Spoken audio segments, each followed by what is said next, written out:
La ingratitud del hombre. A lo suyo vino, y los suyos no le recibieron. Juan 1:11.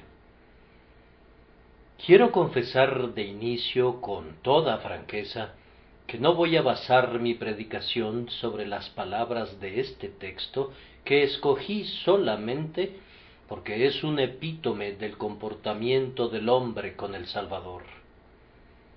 Él vino a su propia gente, a los judíos, y cumplió en cada detalle con las descripciones que los profetas habían anticipado. Pero como los judíos estaban en espera de un líder temporal que los deslumbraría con un reino terrenal, no quisieron reconocer al verdadero Mesías, y aunque permaneció entre ellos predicándoles y obrando unos milagros que nadie más realizó jamás, de tal forma que su incredulidad no tenía excusa, aún así lo rechazaron. Este fue un acto de flagrante ingratitud. Fue una benevolencia superlativa la que llevó a Jesús a esa nación en particular y a los hijos de los hombres en general, y fue un acto de ingratitud suprema que esa nación, representándonos a todos nosotros en eso, no quisiera recibirlo, sino que más bien rechazara al Señor de gloria. Utilizo nuestro texto como una ilustración de la ingratitud de los hombres con nuestro Señor, y es sobre este tema que voy a predicarles en este momento. Yo no inculpo solamente a quienes vivieron en el tiempo de Cristo, sino a la humanidad en general y a esta asamblea en particular, y en una triste medida me inculpo a mí mismo. Nosotros hemos tratado con ingratitud al Señor y no le hemos retribuido de conformidad a los beneficios recibidos. Inicialmente vamos a hablar sobre el hecho de que aquellas personas entre quienes Jesús vivió fueron culpables de ingratitud con Él. Y luego, en segundo lugar, en lo que respecta a nosotros mismos, vamos a reflexionar más detenidamente sobre el lamentable hecho de que nosotros también somos culpables de la ingratitud con Él. Y vamos a concluir observando qué pasa entonces, qué es lo que procede, qué lecciones debemos aprender de esto. Primero, entonces, la gente entre la que nuestro Señor habitó fue culpable de ingratitud con Él.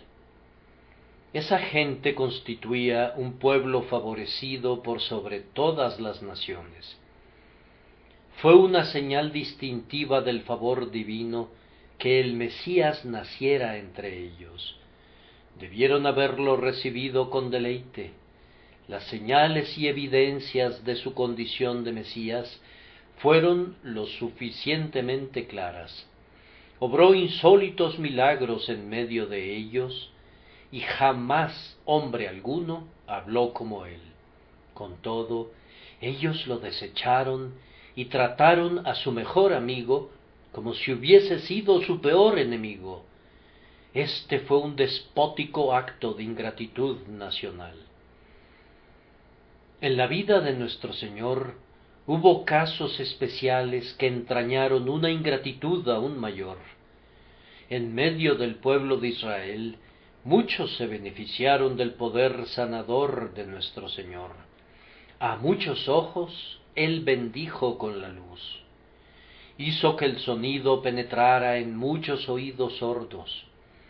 A una palabra suya, no pocos inválidos saltaron como liebres, y muchos que estaban enfermos de parálisis y de todo tipo de dolencias, fueron súbitamente restaurados por su palabra. Con todo, una gran parte de esos seres sanados no se volvieron sus discípulos, pues el número de sus discípulos varones después de su ascensión fue de 120 aproximadamente. Sin embargo, nuestro Salvador no había sanado simplemente a 120, sino a muchos cientos de personas, según los evangelistas. Podría decir sin exageración que miles de personas habían sido partícipes de sus beneficios curativos. Ellos eran testimonios vivientes del divino poder del Señor y, con todo, no lo adoraron. ¿De dónde provenía esta incrédula obstinación? Extraña ingratitud debe de haber sido esa, a saber, que un hombre le debiera sus ojos a Cristo y que con todo rehusara ver en Cristo a su Salvador, que le debiera a Cristo la lengua con que hablaba y que con todo se guardara la gran loa del grandioso médico. Sin embargo, eso era lo que sucedía. Muchos eran sanados, pero pocos creían. Sabemos, además, que nuestro Señor alimentó a miles de personas hambrientas, multiplicó los panes y los peces, y dio de comer a grandes multitudes, de tal manera que comieron todos y se saciaron. Durante un tiempo Él fue muy popular entre ellos, como lo sería cualquiera que puede proveer panes y peces, y le habrían hecho rey, pues los hombres ociosos ansían contar con un monarca que supla sus necesidades y les alivie el arduo trabajo personal.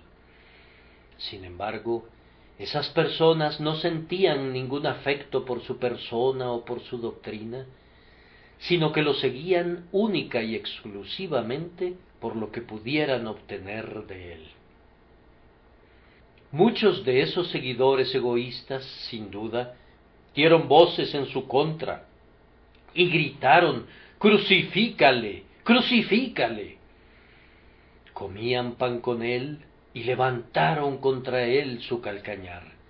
Ciertamente, después de sentarse a una mesa tan prodigiosamente provista, la razón misma habría sugerido a cada comensal que su anfitrión debía ser un profeta enviado por Dios, si no es que Dios mismo. Es extraño, es sobremanera extraño, es asombroso que, habiendo recibido tanto de sus manos, los seres humanos permanecieran siendo incrédulos respecto a él. El mismo tratamiento le fue dado a nuestro Señor cuando actuaba como maestro del pueblo. Él les enseñaba la pura verdad de la mejor manera concebible, pero en verdad poca fue su recompensa. No se podían quejar de sus sermones diciendo que eran insulsos y poco atractivos, o que eran austeros y desprovistos de simpatía. No leemos nunca que algún oyente se quedara dormido por la predicación de Cristo, como Eutico quedó rendido de un sueño profundo a la larga disertación de Pablo. Nadie sintió terror por su aspecto como el que han sentido los seres humanos frente a algunos fieros líderes fanáticos.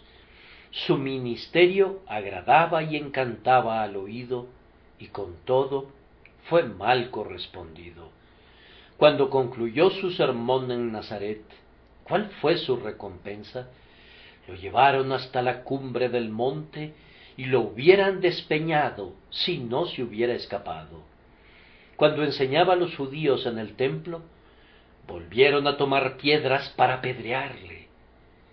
En pago por sus argumentos de misericordia, lo asediaban con las armas de la malicia.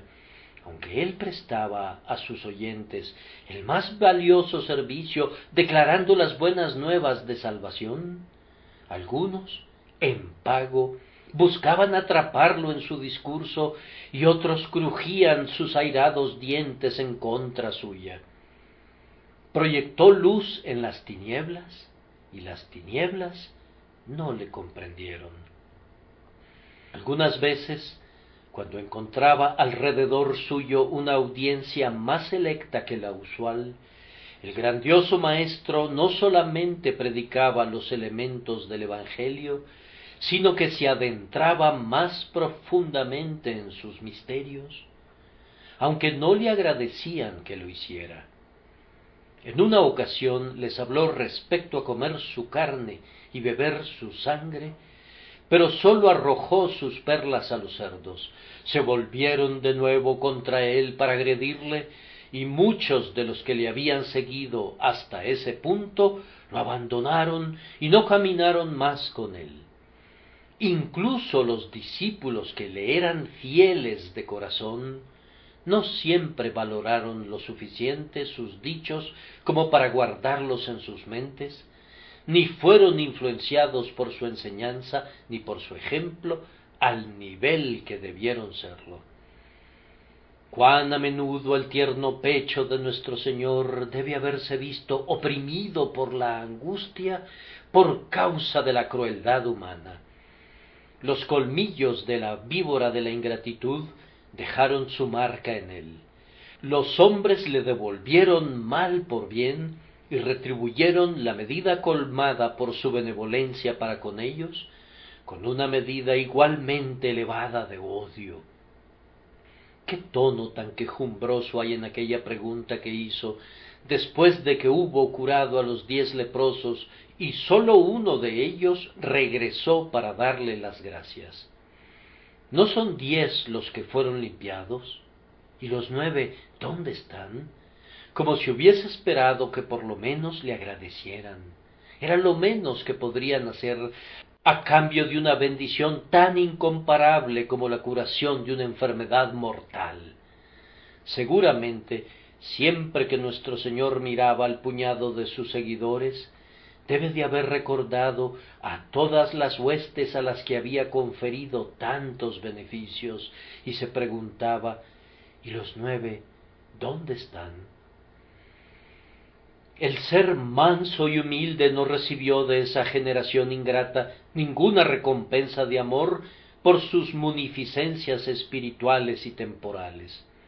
Aquí y allá, alguna mujer llena de reconocimiento le ministraba de sus fondos, y de vez en cuando un ser agradecido se convertía en su discípulo, pero, como regla general, no había ninguna respuesta a su amor salvo la del tipo que Jerusalén oyó cuando, a cambio de sus clamores compasivos, recibió gritos de un odio asesino que exigía que le crucificaran.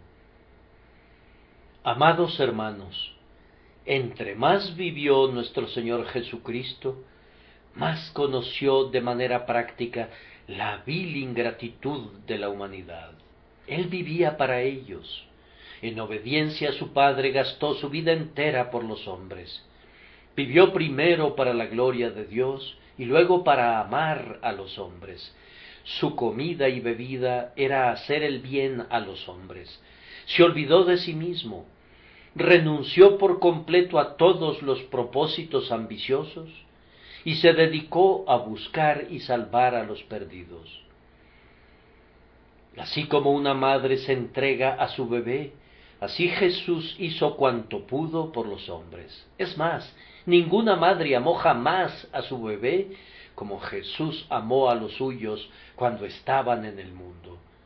Y sin embargo, continuamente y de todas maneras, los hombres buscaron quitarle la vida, que era más valiosa para ellos que para él, pues era sólo por su bien que seguía viviendo todavía en la tierra. Cuán a menudo tuvo que escapar de sus crueles manos, y cuando llegó su hora, cuán ávidamente conspiraron para darle caza hasta su muerte. Cuando la muchedumbre permanecía en las calles de Jerusalén aullando «¡Crucifícale! ¡Crucifícale!», uno habría pensado que debía de tratarse de algún informante común que había traicionado a otros por lucro, o de algún envenenador que había contaminado secretamente el pan del pueblo con una droga mortífera, o de un blasfemo que había profanado las cosas sagradas, o de un desventurado cuyo carácter estaba doblemente teñido de infamia. En lugar de lo cual, allí estaba ante esa fiera multitud el más manso de los hombres, el más inofensivo y al mismo tiempo el más generoso, el más abnegado, el más tierno de todos los hombres nacidos de mujer. Sin embargo, cuán vehementemente gritan: «¡Crucifícale! ¡Crucifícale!». Y cuando el gobernador romano les hace la pregunta: «Pues, ¿qué mal ha hecho?», no pueden darle ninguna respuesta y, por tanto, ahogan la pregunta con sus gritos de «¡Crucifícale! ¡Crucifícale!». Oh, cuán vil ingratitud la de los hombres que recompensaron una vida como la suya con una muerte cruel. Esa malvada generación se salió con la suya al final respecto al varón de dolores, y después de que hubo sido azotado, lo tomaron y se lo llevaron para crucificarlo. Sabemos bien que no necesitaba morir ni siquiera entonces. Un pensamiento suyo podía haber desviado las flechas de la muerte. Bastaba que así lo hubiera querido, y los clavos habrían saltado de sus lugares, y el Señor se habría desprendido de la cruz y se habría colocado en medio de sus enemigos para horror y desaliento de ellos. Él moría por los hombres, sufría cada dolor por los hombres, toleraba la corona de espinas por los hombres permitió que sus manos fueran clavadas, por los hombres dejó que su costado fuera traspasado, por los hombres sus pies sangraron, por los hombres bebió la copa de hiel, por los hombres soportó el dolor y por los hombres experimentó la sed. A otros salvó, a sí mismo no se puede salvar. Aquel fue el mayor sacrificio que un hombre haya hecho por el hombre, y con todo, ¿cómo fue correspondido? La cruel multitud le rodeaba y se burlaba de sus dolores. Hacían bromas de su persona, insultaban su fe y se burlaban de sus oraciones. Oh tú, amado Cristo de Dios, de buen grado habríamos cubierto tu sagrado cuerpo para ocultarlo de esos ojos lascivos y brutales, y habríamos puesto tu tierno espíritu al abrigo de esas burlas inhumanas, pero no pudo ser así. Al hombre se le permite ser infame para que tú puedas sufrir al máximo y al hacerlo puedas redimir a tu pueblo. Vean el contraste. Jesús ama y el hombre odia. Él muere por los pecadores y los pecadores lo insultan en sus agonías. Cuando nuestro Señor hubo muerto y permanecido en la tumba durante 3 días y hubo resucitado, su resurrección fue por los hombres. Él habría podido ir a su gloria si así lo hubiese querido, pero se quedó durante 40 días para ministrar bendiciones a su pueblo. La retribución que recibió del pueblo judío fue de la misma naturaleza perversa. Ellos dudaron de que hubiera resucitado de los muertos, y hubo quienes fueron lo suficientemente viles como para inventar esa ociosa historia tocante al hurto de su cuerpo durante la noche por sus discípulos. Atribuyeron impostura al Hijo de Dios y acusaron al Ser perfecto de actuar con mentira. Oh hombre, cuán loco has de estar. Qué extraña locura de iniquidad es esta con la que retribuyes a tu amoroso Señor. Me parece que oigo un murmullo entre ustedes, como si dijeran: pero esa fue la culpa de los judíos, fue un crimen de los incrédulos, no todos fueron tan crueles. Pero seguramente tú has olvidado que aun aquellos que eran más cercanos a él participaron de esta ingratitud. Quienes fueron sus compañeros más inmediatos le fueron ingratos. ¿Qué piensas tú de aquel que dijo que había sido un desperdicio cuando el Señor fue ungido para su entierro por la mano de una mujer amorosa? Aquel que dijo que eso que fue proporcionado para ungir al Rey de Gloria podía haberse vendido por mucho, escatimando así una ofrenda a ese ser divinamente generoso que había renunciado a todo por nosotros. Uno pensaría que quienes estuvieron con él se habrían deleitado unánimemente en cada honor que le era rendido, y uno está inclinado a pensar que deberían haber intervenido con mayor frecuencia de haberse podido para defenderlo de los males de la pobreza, del cansancio y de las carencias. Entre todos ellos no había ni uno solo que insistiera en ofrecerle repetidamente la hospitalidad para que no tuviera que exclamar: las zorras tienen guaridas y las aves del cielo nidos, mas el Hijo del Hombre no tiene dónde recostar su cabeza. De cualquier manera, cuando llegó por fin el combate mortal, ¿no deberían sus amigos íntimos haber vigilado con él 1 hora? ¿No hubieran podido guardar las puertas de Getsemaní cuando los dejó afuera del muro? Y los 3 que se acercaron a su dolor a un tiro de piedra y que podían oír sus gemidos, ¿no habrían podido abstenerse de dormitar? ¿Han de dormir mientras el Señor se encuentra en agonía? Él los excusó, pero ¿podrían excusarse ellos mismos? El caso de Judas fue peculiarmente aflictivo para el alma sensible de nuestro Redentor. La traición alcanzó su clímax en Judas y la vil ingratitud se superó a sí misma. Sin embargo, Judas era un apóstol, el que tenía la bolsa de su maestro, el amigo que comía pan y que alzó contra él el calcañar. ¡Qué vergüenza, Judas! Pero ay, tú no estás solo. Otras personas siguen tu repugnante ejemplo y algunas de ellas pudieran encontrarse entre nosotros.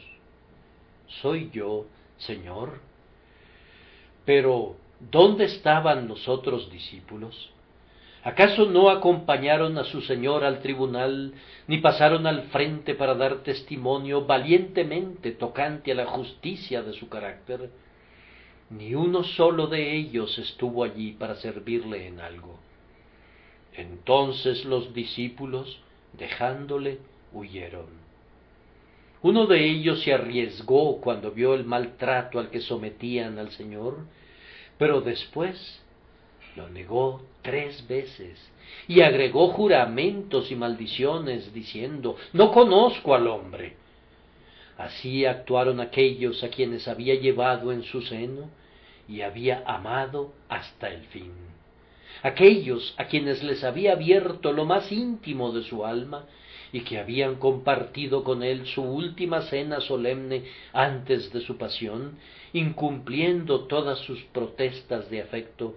Cada uno de ellos buscó su propia seguridad y lo abandonaron a su suerte. ¿No se llama a eso ingratitud? ¿Qué podría ser peor que la ingratitud de los amigos íntimos y de los hermanos?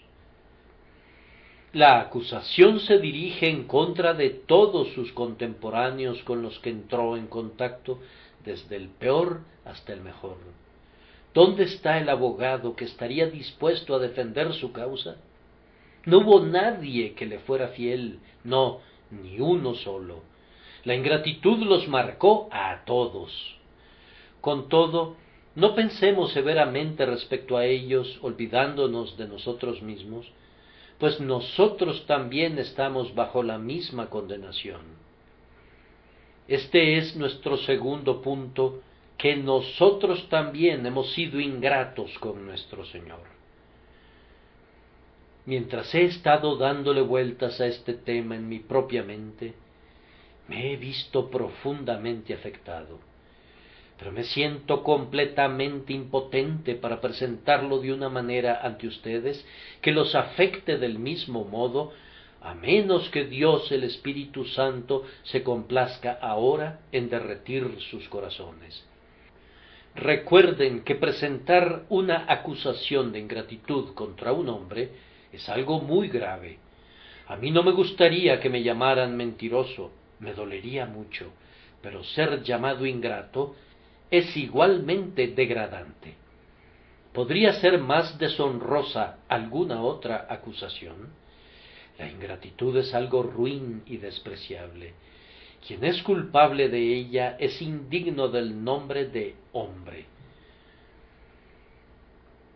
Un soldado que había sido caritativamente rescatado de un naufragio y que había sido tratado hospitalariamente, fue lo suficientemente ruin para procurar obtener de Filipo de Macedonia que se le traspasara la casa y la hacienda de su generoso anfitrión. Filipo, justamente indignado, ordenó que su frente fuera marcada con las palabras: «El huésped ingrato». Ese hombre se debe de haber sentido como Caín cuando Dios puso una señal en él. Debe de haber deseado esconderse para siempre de toda mirada humana. Demuestren que un hombre es desagradecido y lo habrán colocado por debajo de las bestias, pues aun los brutos exhiben con frecuencia la gratitud más conmovedora para con sus benefactores. Viene a nuestra memoria la vieja historia clásica de Andrócles y el león. Andrócles curó a un león, y años más tarde, cuando ese mismo león fue soltado contra él en el anfiteatro, se echó a sus pies y lo reconoció como su amigo. Sólo las más despreciables criaturas son usadas como metáforas de la ingratitud. Por ejemplo, hablamos del asno que bebe y que luego patea la cubeta que ha vaciado, pero nunca hablamos así de los animales más nobles. Un hombre desagradecido es más ruin que un animal. En la medida que devuelve mal por bien, es peor que las bestias, es diabólico. La ingratitud es esencialmente infernal. La ingratitud para con los amigos es vil, para con los padres es más grave, pero la ingratitud para con el Salvador es lo peor de todo. Por lo tanto, no reciban con frialdad lo que tengo que decirles, como si la acusación fuese algo trivial. Es un asunto muy serio que estemos expuestos a una acusación de ingratitud para con el Señor Jesucristo. Oigan entonces y aflíjanse al oírlo, pues yo también lamento al decirlo. Yo presento la acusación primero contra los creyentes, contra aquellos que son cristianos entre nosotros y que por tanto están más endeudados con el amor y la gracia de Cristo. Y vamos a observar de inicio que todo pecado del creyente conlleva una medida de ingratitud, pues ya que nuestro Salvador sufrió en razón de nuestros pecados, somos ingratos cuando nos descarriamos en el pecado. Como Él vino para destruir las obras del diablo, sería ingrato edificar de nuevo lo que Él ha destruido. ¿Acaso hemos de albergar al propio pecado que fue el asesino de nuestro amado? El simple pensamiento es traición. Puesto que estos pecados míos fueron los peores enemigos de mi mejor amigo, y fueron más culpables que los propios judíos o los romanos, ¿no sería una vergonzosa falta de amor convertirlos en mis compañeros del alma? Nuestros pecados fueron los clavos y nuestra incredulidad la lanza. Fuera, entonces, con todos ellos. Hermanos, si no vigilamos muy cuidadosamente a los pecados que nos asedian, seremos falsos para con nuestro Redentor. Si una mujer viera frente a ella al asesino de su marido y le entregara su corazón, ¿qué pensaríamos de ella? Que el Señor por su gracia impida que seamos igualmente desvergonzados. Que la gracia nos capacite para cobrar venganza de nuestros pecados, porque ellos atrajeron la venganza sobre nuestro Salvador. Los santos son especialmente desagradecidos para con el Señor Jesús cuando permiten que algún rival erija su trono en sus corazones. Aquel que es señalado entre 10,000 y todo él codiciable, merece ser admirado y adorado por nuestras almas, no sólo más allá de todos los demás seres, sino con exclusión de todos los demás seres. Si sus corazones fueran lo suficientemente capaces de contener un afecto 1000 veces mayor que el que contienen ahora, el Señor Jesús merecería todo su contenido. Aunque nuestros corazones fueran tan extensos como el cielo, sí, tan vastos como 7 cielos en uno, el hecho de que Jesús se desangró y murió por nosotros debería monopolizar todo nuestro amor. Sin embargo, tenemos que confesar que una esposa, un hijo o un amigo se roban nuestros corazones. La ambición por alcanzar una posición, el amor al placer, el deseo de agradar y el gozo de las riquezas invaden y conquistan una provincia de nuestros corazones. Oh, cuán vil ingratitud es la que nos permite entronizar a Dagón en el templo donde únicamente debería reinar el crucificado. Oh, desventurada infidelidad que suspira por estas cosas pasajeras, prefiriéndolas al eterno amante de las almas. Cuán común es esta ingratitud. Me dirijo a algún hijo de Dios que no deba reconocer: ¿yo soy verdaderamente culpable?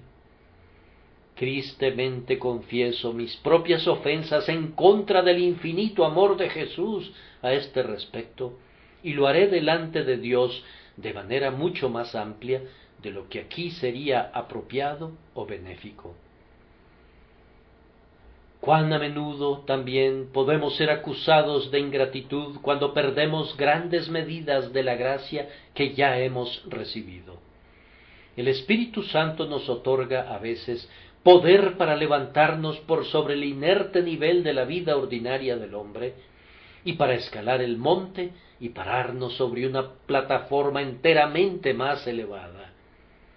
Hay momentos en que amamos al Señor con todo nuestro corazón, cuando nuestra fe se remonta hasta la seguridad y todas nuestras gracias son sólidas y resplandecientes.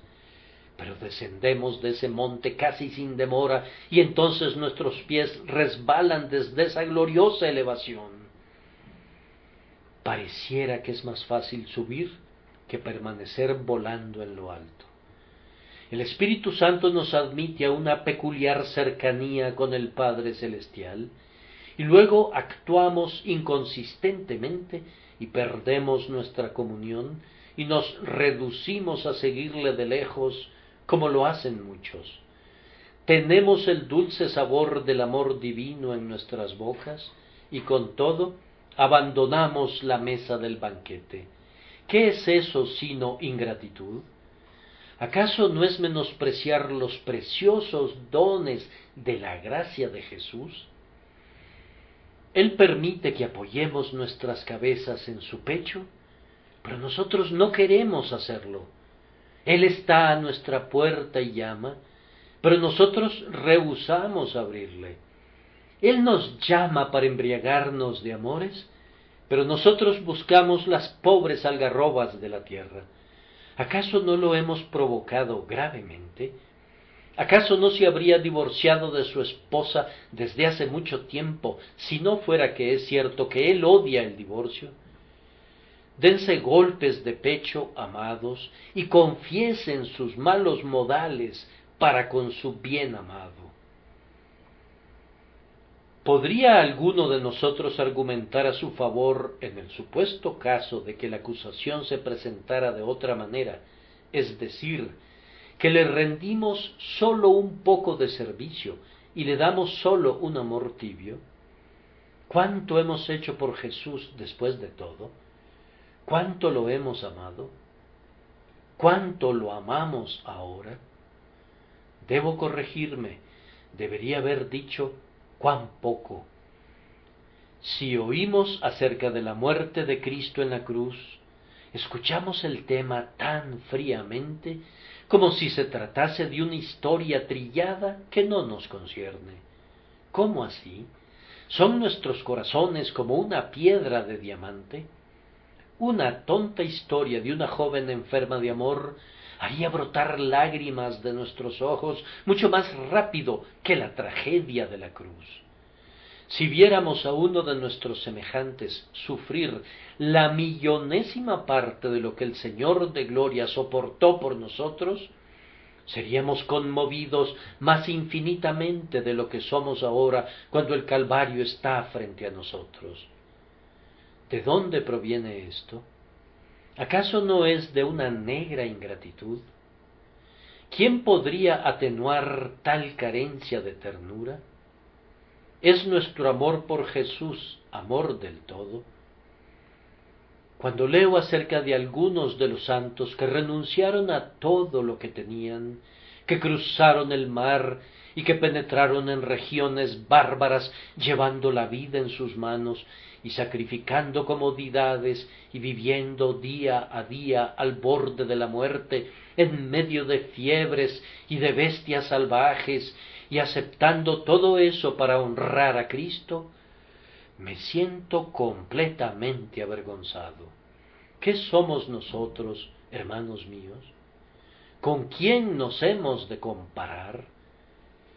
Como un coloso, tales hombres se encumbran sobre su época, mientras que nosotros, seres viles, escondemos nuestras cabezas deshonrosas, avergonzados de nuestra pequeñez espiritual.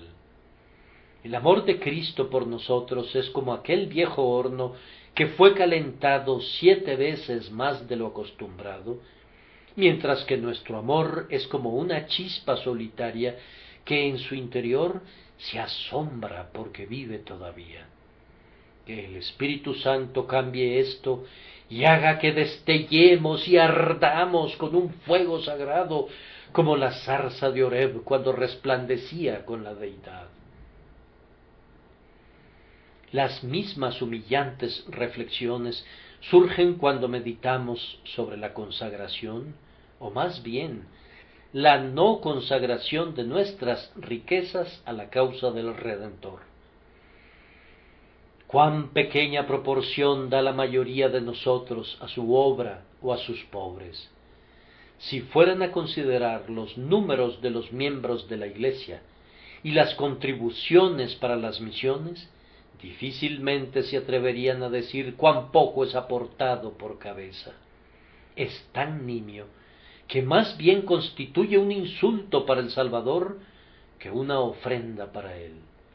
Algunos oyentes incluso tratan de engañar al ministro al que acuden a escuchar y evaden cada petición, incluso de la iglesia a la que pertenecen. En general, cuando los cristianos hacen un balance de lo que tienen y luego calculan lo que han dado, tienen un gran motivo para avergonzarse. Si nuestra estimación del valor de Cristo fuera acorde con nuestras dádivas para Él, hay algunos que no darían ni 20 monedas de plata para Él. Estos comentarios son más bien aplicables a unas personas que a otras. Son más necesarios para otras congregaciones que para ustedes, pues, gracias a Dios, hay algunos aquí que se deleitan en honrar al Señor con su riqueza, pero estas son las últimas personas en pensar que han hecho lo suficiente. De hecho, los que hacen más por Cristo son los primeros en sentir que hacen demasiado poco. Además, hermanos, con cuánta frecuencia la negligencia en el cumplimiento de sus mandamientos muestra la ingratitud con nuestro Señor Jesús. Algunos profesantes necesitan ser conducidos a la obediencia. Si le indica su deber a un hombre que ama sinceramente a Cristo, se siente encantado de conocerlo y de atenderlo de inmediato. Pero es tan poco el amor a Cristo en los corazones de algunos profesantes, que tienes que martillar el precepto una y otra vez para que se adentre en ellos, y tienes que hacerlo otra vez, y otra vez, y otra vez, y con todo se demorarán largo tiempo antes de cumplir la voluntad de su Maestro. Han de ser persuadidos y amenazados antes de que puedan ceder. La gratitud ferviente corre con pies alados a donde quiera que Jesús le pide que vaya. Si fuéramos más celosamente obedientes a nuestro Señor, habría una mayor evidencia de que estamos agradecidos con Él. Ahora siento en mi corazón, hermanos, como que me alegraría terminar con esta predicación, pues deseo estar solo y suspirar y llorar por este sermón en la soledad. Quiero confesar y lamentar en privado mi propia ingratitud consciente con mi siempre bendito Señor, a quien, a pesar de todo, amo.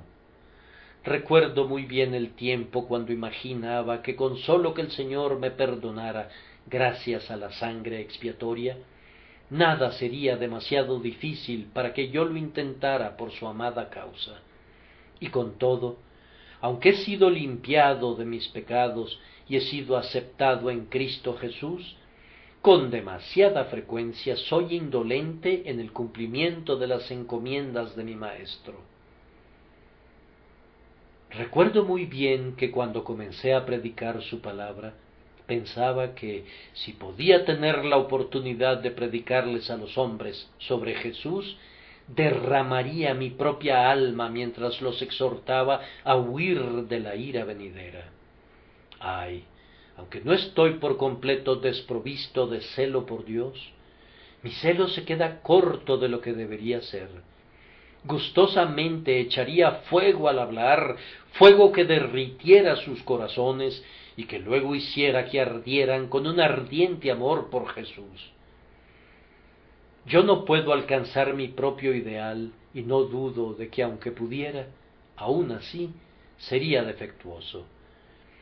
Hermanos míos, yo no los acuso de ingratitud sin confesarla y reconocerla en mí mismo.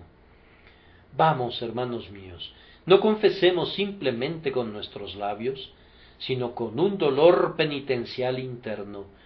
Busquemos una aflicción piadosa que obre un arrepentimiento práctico, que, en el poder del Espíritu Santo, resolvamos que amaremos más a nuestro Señor en el futuro y que cederemos a los dulces requiebros de su amor.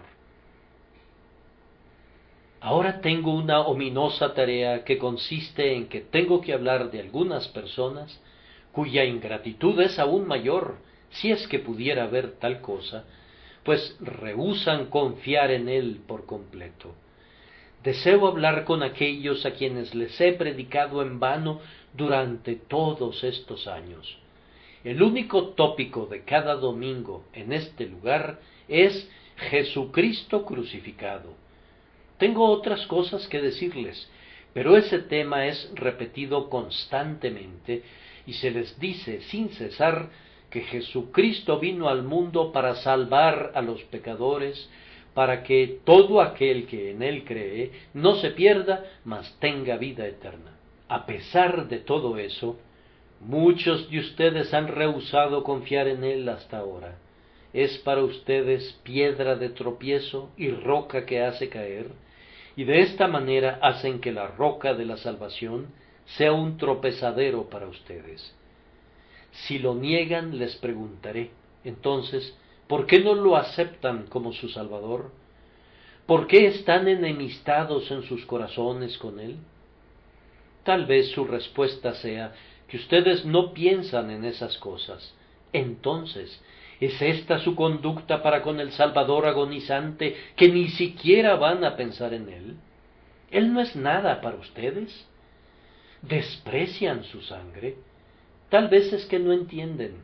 Entonces, seguramente en su caso debe ser una ceguera intencional del entendimiento, pues la verdad ha sido expuesta ante ustedes tan claramente como podían expresarla las palabras, y tampoco sé cómo podría haber hablado más claramente. Ustedes han rechazado hasta ahora al Cristo que murió por los pecadores. ¿Se dan cuenta de lo que han hecho? Yo desearía que Él subiera a este púlpito en este instante para que vieran a quién han despreciado. Véanlo con las rojas gotas que todavía relucen en su corona de espinas, con su rostro magullado, con su semblante marcado por el dolor, con sus ojos enrojecidos por las lágrimas, con sus hombros surcados por el látigo, con sus manos y sus pies perforados por los clavos y con su costado atravesado por una lanza. Este es el varón de dolores a quien han rechazado. Miren ahora a aquel a quien traspasaron. ¿Pueden continuar con su rechazo en su presencia? ¿Todavía atrancarán su corazón para que no entre? Le dirán ahora en su cara: Hijo de Dios, que te desangras por el pecado del hombre, no queremos confiar en ti. Hijo del hombre, que mueres en vez de los pecadores, no nos entregaremos a ti. Sin embargo, le han dicho eso en su presencia, que es real en todas partes, aunque el ojo o el oído no puedan discernirla. Con esos ojos de fuego que disciernen desde el cielo todo lo que se hace en la tierra, él ha visto cómo rehúsan impúdicamente ser salvados por él. Ay, ahora tengo que seguir adelante. Algunos no se han contentado con rechazar al Señor, sino que han llegado hasta el punto de oponérsele. Han convertido al Evangelio en un tema de mofa y han tratado a su pueblo con indignidad. Siempre me ha asombrado que los hombres traten tan rudamente al manso y humilde Jesús y a su agraciado Evangelio. Hay algo tan tierno y tan manso en el Salvador, que yo siento piedad en mi alma por el desventurado que tuvo el corazón de golpearlo en el rostro, o que fue tan ruin como para insultar con salivazos esa faz tan amada y tan afligida. Una vez, durante el saqueo de una ciudad, cuando la fiera soldadesca había comenzado una masacre general, un niñito fue prendido por un rudo guerrero que estaba a punto de matarlo, pero detuvo su mano cuando el pequeñito le dijo lastimeramente: «Por favor, señor, no me mate, soy tan pequeñito». Me parece que los modales mansos y gentiles del Salvador podrían ser un argumento similar para detener la mano de la ira. ¿Quién podría hacerle daño al inofensivo Cordero de Dios? Perseguidor, ¿qué mal te ha hecho Jesús? Maldiciente, ¿qué ha dicho él alguna vez que te haya lastimado? ¿Cuándo te ha dicho una palabra ofensiva o te ha dado una mirada indebida? Ah, debes tu vida a su silencio. Si te acusara, estarías arruinado para siempre, y sin embargo, él no te ha acusado con el Padre, sino que le ha suplicado pidiendo tu indulto. Algunas veces en nuestras cortes policiales habrás visto a un esposo inhumano que ha sido llevado delante del magistrado por haber maltratado a la pobre e infeliz mujer que está ligada a él de por vida. El policía lo ha sorprendido en el propio acto de agresión, y el pobre rostro enfermizo de la mujer muestra la evidencia de la brutalidad. A duras penas se mantiene de pie, pues la crueldad del esposo ha puesto en peligro su vida. Préstale mucha atención. El magistrado le pide que proporcione una evidencia en contra de la criatura que la ha lesionado tan cruelmente. Ella llora y sacude su cabeza, pero no dice ni una sola palabra. Se le pregunta: ¿no te maltrató ayer? Le toma un tiempo responder, pero no expresa ni una sola palabra en contra del esposo a quien ama todavía, aunque no haya nada amable en él. Ella afirma que no soporta declarar en contra de su esposo y que no lo hará. Cuán dura piedra sería el corazón de ese hombre si no la amara todos sus días a partir de aquel momento. Pero vean una noble contraparte. Allí está el Señor a quien has injuriado por tus duras declaraciones y tus crueles burlas. ¿Acaso no ves su rostro todo magullado por tus lesiones? Y sin embargo, Él no te acusa con el Padre, sino que cuando abre su boca para hablar a favor de los pecadores, exclama: «Padre, perdónalos, porque no saben lo que hacen». Aquel que continúa refiriéndose a él o a su causa de manera despreciativa, tiene que ser la ingratitud personificada. No hay caballerosidad, es más, no hay hombría en el corazón que trata despreciativamente a alguien que no provoca ni se venga. Debo agregar, antes de cerrar este punto, que algunos son ingratos con Cristo, de quienes, más que de ningún otro, tal conducta no debió haber provenido. El texto dice: a lo suyo vino y los suyos no le recibieron. En este preciso lugar el Señor Jesús ha venido a aquellos que parecían ser los suyos.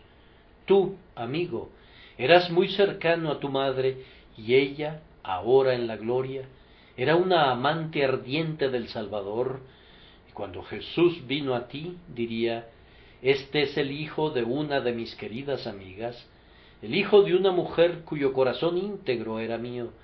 Seguramente su hijo me amará también. Con todo, tú no le respondiste. Jesús ha venido a tu casa y ha encontrado allí una esposa que lo ama ardientemente, y muy bien pudo haber dicho: seguramente el esposo de mi sierva recibirá al amigo de su esposa. No obstante, tú le has cerrado la puerta. Posiblemente me dirija a alguna persona inconversa que no sólo es un hijo de un padre cristiano, sino un hijo de uno de los propios embajadores de Dios, y sin embargo, él mismo es un enemigo de Dios. Ciertamente los hijos de un ministro deberían ser del Señor, y con todo, hijos e hijas de ministros se han contado entre los réprobos. No sé a qué se deba, pero, tristemente, ese ha sido el caso con frecuencia. ¿Me estoy dirigiendo a alguien así? Yo oro pidiendo que no seas más ingrato con el Dios de tu Padre. Sí, y hay algunas personas aquí que hace algunos años se encontraban gravemente enfermas y al borde de la tumba, y decían: si le agradara a Dios que nos levantemos de nuevo, buscaremos al Señor.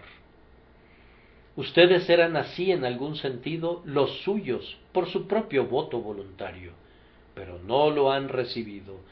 El Señor Jesús viene hoy de nuevo a ustedes y les muestra sus manos y su costado, y les pregunta por qué razón han incumplido las promesas que le hicieron.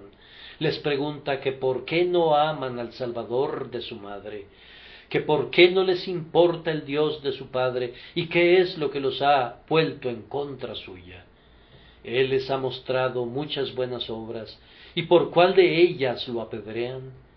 Él está lleno de amor y de piedad y de misericordia y de poder para salvar. ¿Por qué razón lo rechazan? Que el Señor nos conceda que estos llamados tengan poder en ustedes por la voz del Espíritu Santo. Concluyo respondiendo la pregunta: ¿qué pasa entonces? ¿Qué se deriva de todo esto? Pues bien, primero, valoremos los sufrimientos de nuestro Señor Jesucristo. Nunca hemos de rebajar nuestra estimación de los dolores corporales de Jesús, pues fueron sin duda muy grandes, pero después de todo, sus sufrimientos mentales fueron mucho mayores, y entre los más agudos de ellos debe de haber figurado el ser tratado siempre con ingratitud por aquellos a quienes amó tanto. Me dirijo ahora a algún corazón tierno que ha derramado sangre por las puñaladas de la ingratitud, a una madre con un hijo ingrato, a un amigo con un amigo traicionero. Ustedes saben que nada hiere más que la ingratitud, y sin embargo, su Señor tuvo que experimentarla día tras día. Él estuvo siempre muy ocupado en hacer todo en favor de los hombres, y los hombres, por otro lado, estuvieron haciendo todo en contra de él. Cada día él era como Sebastián, el mártir, que fue atado a un árbol y fue convertido en un blanco para 1000 flechas. Los arqueros disparaban agresivamente en contra suya y lo herían, pero el amor conservó su fuerza y así permanece hasta el día de hoy. Admiren a continuación el amor del Salvador. Cuando un hombre es amable y amoroso, continuará siéndolo mientras no se tope con viles retribuciones, y entonces será muy propenso a indignarse y a detener el curso de su benevolencia. Cuando tratamos de reconciliar a unas personas que han tenido diferencias entre sí, y cuando la ingratitud ha sido la causa de esas diferencias, usamos fuertes argumentos. Tenemos que decirle a la persona injuriada: has sido utilizada malamente, pero esfuérzate para superarlo. Es cierto que tal ingratitud merece el abandono de tu amabilidad, pero haz algo más de lo que los hombres ordinarios harían. Amontona ascuas sobre su ingrata cabeza. El Salvador sabía que los hombres serían crueles con él, lo sabía todo de antemano, y cuando los hombres eran ingratos, él no simplemente oía sus palabras, sino que leía en sus corazones, y sabía que sus corazones se oponían todavía más a él, y no obstante, nunca se apartó de su curso de amor, y siguió adelante a través de reproches y vergüenza y burlas y todo tipo de malicia humana, hasta que hubo consumado la redención de su pueblo. Admiren su amor y que a cambio encienda el amor en ustedes. Amados hermanos, vean a continuación el extraordinario poder de la sangre perdonadora de Jesús. Jesús puede quitar incluso este pecado escarlata de la ingratitud. Aunque a lo suyo vino, y los suyos no le recibieron, con todo, a todos los que le recibieron les dio potestad de ser hechos hijos de Dios, a todos los que creen en su nombre. ¿Has rechazado a Jesús durante 50 años? Ven a Él incluso ahora, y Él borrará tus pecados en un instante. Han volado 70 años sobre tu cabeza culpable, y has permanecido sordo a todos los llamados de la misericordia. El benévolo Salvador no ha agotado su piedad. Si el Espíritu te atrae, lo encontrarás tan dispuesto a recibirte ahora como lo hubiera hecho hace 50 años. Admira la gracia que mantiene la invitación y la eficacia de la sangre que es todavía capaz de limpiar. Otra lección práctica es que hemos de ver cómo debemos perdonar. Si alguien más me ha hecho daño, esa no es una razón por la que yo deba hacerme daño. Tal vez no vean la aplicación de esa afirmación. Bien, aquí está su explicación. Si he amado a un ser humano y su única retribución es la crueldad, ¿he de hacerme daño dejando de amarlo? Después de todo, sería un gran daño para mi corazón que me volviera duro. Si he buscado el bien de un ser humano y él solo me ha pagado con mal, no he de permitir rebajarme a su nivel. He de buscar más bien remontarme más alto, y por causa de su mal he de buscar hacerle más bien, y entonces seré como Cristo, pues Él hizo eso.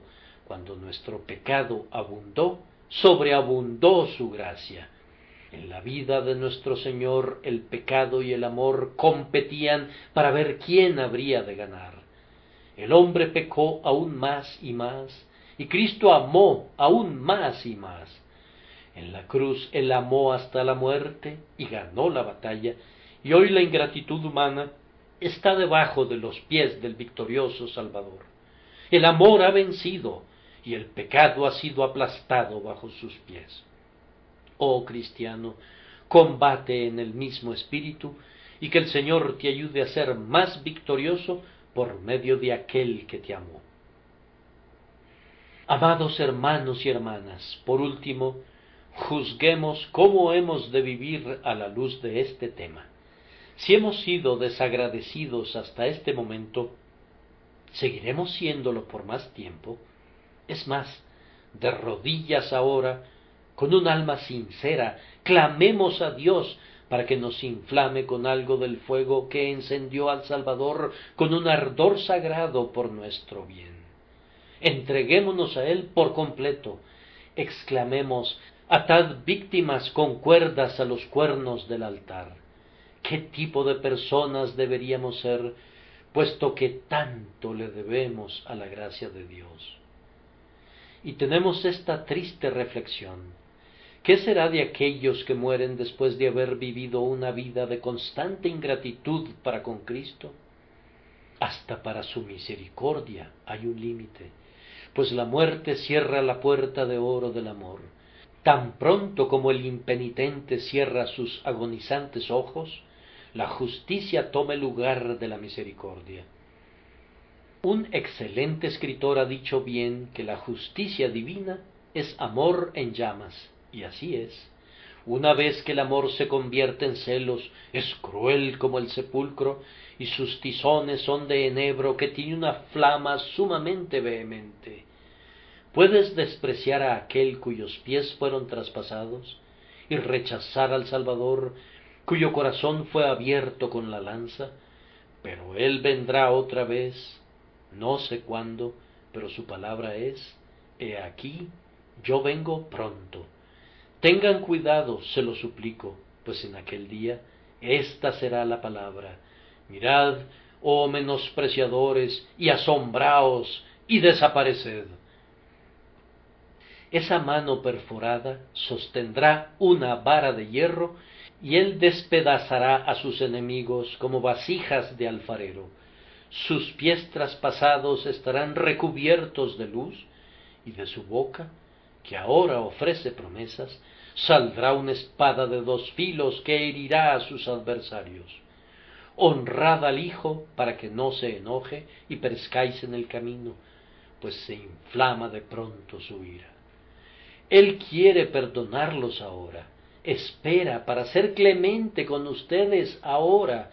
La misericordia gobierna el día ahora, pero tan pronto como el sol de la misericordia descienda, la negrura de las tinieblas permanecerá para siempre. Oh, no provoquen al Señor, que su misericordia haga volver sus corazones por el poder de su siempre bendito Espíritu, y para Él sea la gloria por los siglos de los siglos. Amén.